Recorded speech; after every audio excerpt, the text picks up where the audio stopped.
Un peu les améliorations qu'on a fait récemment. J'ai passé sur un sol un peu plus intéressant. Il y a évidemment quelques corrections à apporter, comme vous pouvez le voir, les arbres, ils sont pas top, top, top, top. Il y a aussi la lumière à corriger. Il y a quelques petits trucs encore à faire à ce niveau-là. Et là, c'est mon petit kiff perso, c'est mon application de minage. Enfin, c'est un logiciel pour le moment. On entre l'adresse. Alors, j'ai fait quelques essais. euh, et pour le moment, on a encore quelques boucles qui se mordent la queue dans le process. Mais en soi, le programme est déjà fait pour être éminé. J'ai utilisé un système rudimentaire, mais je vais prendre plutôt un HLib.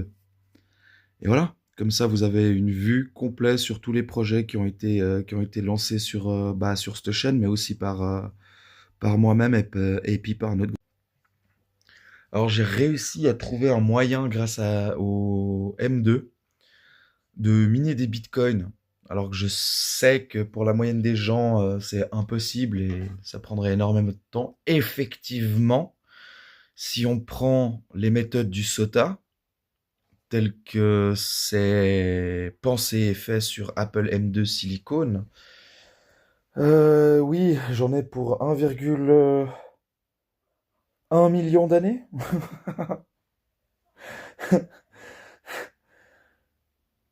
C'est clair que ça sera pas, voilà, ça sera pas utile.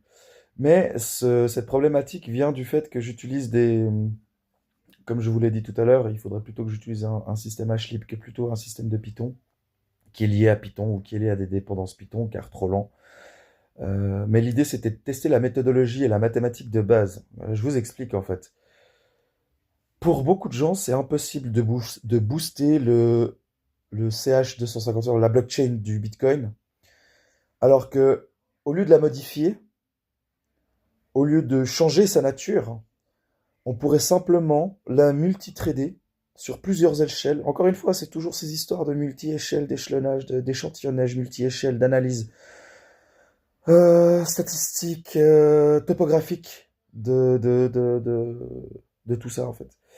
Il me faudrait un tableau blanc pour que je vous explique concrètement ce qu'on fait et la mathématique sur laquelle s'appuient nos méthodologies. Maintenant, on va pousser le 1 milliard d'années à 10 minutes d'analyse par bloc. Et je vous donnerai peut-être la